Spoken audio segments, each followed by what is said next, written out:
Officiel ultimi fanga Hino kwa mara Rati maampi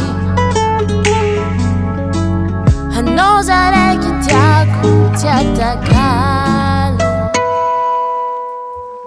Zati urumbelo ngufa tianzeli Kumisirati tiangu Bo ambaro heli Mangini luacharo Zegi titeku Vulanga fakara tiro titantku Oh, vulanga waza Haro teku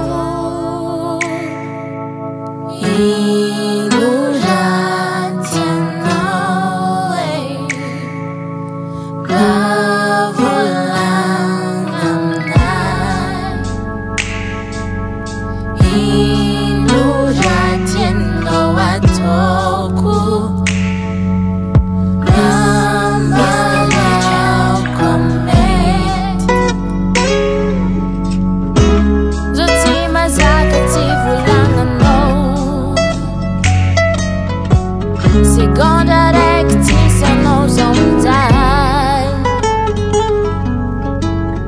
Kembo azafat Is cometiam no A mesa za surida no piaca zonfai